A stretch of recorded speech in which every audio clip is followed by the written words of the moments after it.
Hi friends, I'm Jamie Estelle Roth and welcome to My Higher Self Has Questions. After losing my eyesight, I began seeing life in a completely new way, through laughter and love and a few divine WTF moments. On My Higher Self Has Questions, we talk about how enlightenment meets real life. This podcast is where I sit down with healers, mystics, and everyday magic makers to talk about what it really means to grow, surrender, and laugh through the mess of being human. This isn't a podcast about perfection. It's about the truth that sometimes healing looks like crying in your car, and sometimes it looks like loving your own chaos. If your soul is on a healing journey, or you just need a reminder that you're not alone, you are in the right place. Let's get curious.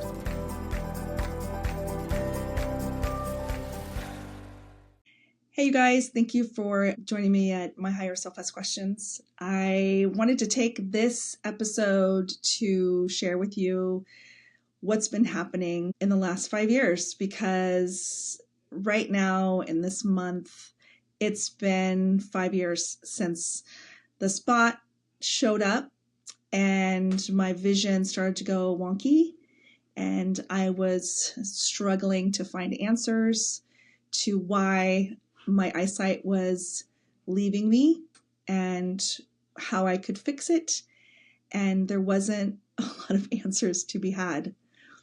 So during that time too, as you probably know, if you've read my book or if you've listened to this podcast, I was in a state of anxiety and fear, and I was stubborn and didn't want anybody to be afraid for me or that they knew something was wrong, because my thought process, although jacked up, was that if they knew, then it was real. And I didn't want it to be real. When all this was happening 5 years ago, I was in deep, deep denial as well. And I was looking, as I mentioned earlier, looking for anybody to help me and not sharing with anyone how fucking scared I was. What's crazy about all of this is now looking back and it being 5 years, and I can't believe I'm actually saying it because I wouldn't have said it 5 years ago. I'm so glad that this happened. That sounds super fucked up and weird, but it's true. I've had more human, spiritual, beautiful connections in these 5 years than I think I've had my entire life, because they're real. Not that things weren't real before, but they weren't deep. Anyway, so I wanted to take this episode to kind of talk to you about what's happened since my eyesight decided to take a hiatus for 5 years. I think I've mentioned before in other episodes or even in other podcasts that I've been on, but I believe in this theory of the ripple effect. My story behind it is I am looking at a lake, and this beautiful crystal clear lake, and a rock gets thrown into the lake, and there's silt and sand that covers it, and that is possibly the trauma or life that happens around you. All while that's happening, up at the top of the lake are ripples. And those ripples spread out over the lake, and maybe there's a branch that is hanging into the water and it gets moved. Maybe there is a log that's in the water and it might shift a little bit. Maybe there is a leaf that's hanging out on top of the water and that gets pushed a little farther. So once the sand and the silt settles, your life is flowing, right? The rock is chilling and it's present. And then someone walks by the rock or a fish swims by and moves silt in the sand again. And then you have another thing happen, right? And when that happens, the ripple on the top of the lake happens again. My point is that what I've seen in this ripple effect of these last 5 years is others showing up for me. People seeing themselves in a different light. I've seen myself in a different way. People allowing themselves to be vulnerable around me. Them holding space for me as I hold space for them. And I didn't even know what holding space was until this all happened.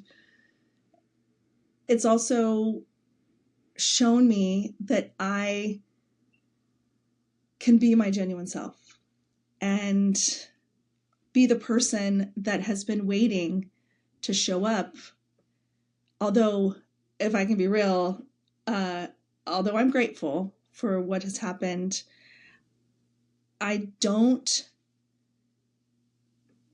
want to be like this forever. I would love to, as I've said many times, see my children's faces. I love my husband. I'd love to see his face. Side note, I do miss seeing handsome men. And it's just a weird thing. Anyway, I'm getting off track. I have to embrace, well, I don't have to. I'm choosing to embrace this part of my life, this part of my journey as a human being and as a soul. I am proud of myself for putting myself out there, and I don't know if I would have done it if I was sighted.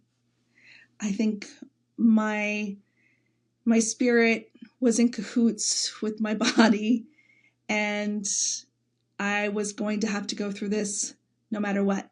And if it wasn't losing my eyesight, it would have been something else to shake me to my core and help me get out of my head, because I was living there a lot. And it wasn't healthy because I wasn't letting the good thoughts come through. I was in constant anxiety, fear, and kind of self-loathing a little bit, trying to be something I wasn't.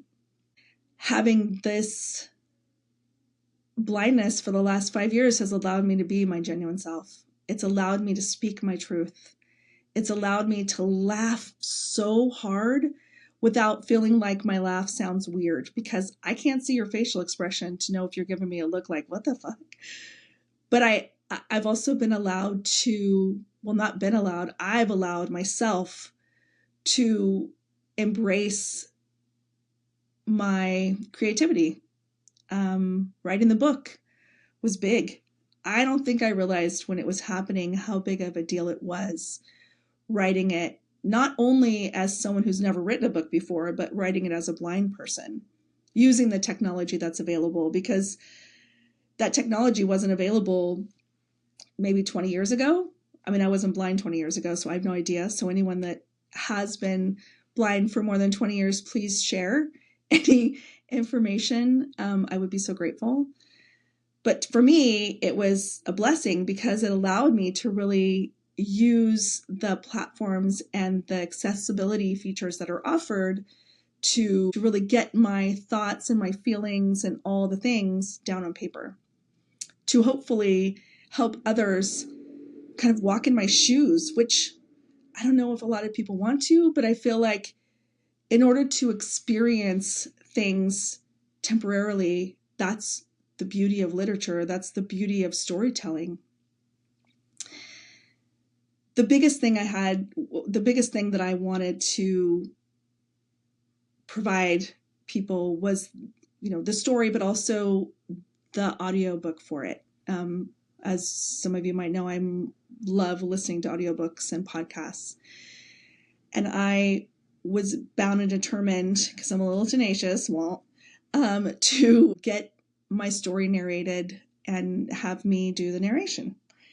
And with a great team, I was able to do that. And the audio book came out a year after the print book came out. And I'm super proud of it. And I, again, 5 years ago, would never, ever have thought, oh, wait, I'm going to be a best-selling author, and I'm also going to narrate my audiobook. Oh, and I had a podcast that I co-hosted with my friend Tara Ryan, and she's amazing, our Minor Mystics podcast. I then, spoke at different events about my story. And, just side note, I can't memorize a speech because I was more visual than anything else. And so I would have to read it or have notes. I don't have that luxury. So I had to rely on keywords to help me remember things. And then my memory kicked in and the storyteller in me came out, which again, 5 years ago, I don't know if I could have done that. It's kind of crazy how something kind of catastrophic has to happen in order for us to change our direction in not only how we live our life, but how we see ourselves and how we interact with others and how we feel about ourselves. Since speaking to the different groups and at events, I gained a little confidence and decided, with some help from friends, that I wanted to provide my own podcast, My Higher Self Has Questions, not only to share this story and to have it be part of my narrative and my repertoire of things, right? I wanted to highlight the people that I've worked with, whether it was, Western med, which I would actually like to get some doctors on here to talk about how their higher selves help them navigate in the world of Western medicine. So stay tuned for that. But also to highlight the healers and the light workers and the magic makers that I've worked with that have shown me that not only do they have these beautiful gifts to help people heal, but I think it's really to help them heal themselves. I think their gifts are showing those of us who are struggling with whatever it is, whether it's loss of your eyesight, it's cancer, it is depression, it is just anxiety, it's body ache, whatever it is, right? They're giving their gift to you to take a little bit and know that the human connection and spirit and your own spirit, your own tenacious spirit can help you, if not heal yourself, help yourself feel better. Not all of it's going to work, right? Maybe your journey includes going through some really hard shit. And that's your life lesson. How do you deal with it? Who do you connect with? Who are the people that learn from you, right? Like the ripple effect. My family had to go through just as much trauma as I did. My husband, who I love deeply, has had to reverse roles with me. I was the person that did pretty much everything in the house. He did some, but he worked. That was his job. And now he does everything else. He cooks, he goes to the grocery store, he cleans, he takes care of the school stuff. Well, not much more because our kids are older, but he's the therapist. He's the guy that the kids go to sometimes for advice now. And it's actually really cool because it's given him a new level to work with. He's upped his game. My children have, this is all part of the ripple effect. My daughter, who has been my rock in all of this. I know she doesn't like it when I say she's my rock, but she is. Maybe we'll call her a pillar. She's been one of the pillars in my life that has helped me stand up and speak my truth and doesn't bullshit with me. She keeps it real. I appreciate it. She was there for me when everything was going to hell in a handbasket. And she reminded me that physically, that I am still there, I'm alive, and that's what's important. So having moments with her, these little moments of just conversation, of giggles and laughter and sweet moments like shopping for her wedding dress. And by the way, she did say yes to a dress. And I was able to be there when she chose it. I think those moments have opened up my eyes more than I realized. My sons, Hayden, who is serving our country, has had a huge shift in his perspective on life. He is my light. He is the laughter in my heart. He is goofy and he's sweet and kind and wants so desperately to brighten everybody's life and doesn't even realize it. He's growing up to be an amazing human man. I see great things for him, and I know he and I have a connection not only in this life, but we've had many lives together. I think I've had many with all my family members. That's the woo-woo part and the spiritual part that I love connecting with. But my moments with him, even being on a FaceTime call since he's overseas, and it's so fun to just listen to him talk about his job and be so proud of it and his future. And I'm, again, although I can't see him and his handsome face, I can hear it in his voice. And I don't know if I would have done that 5 years ago. I think I was very surface to some degree. I mean, I would have listened, but I would have been thinking about 20 other things.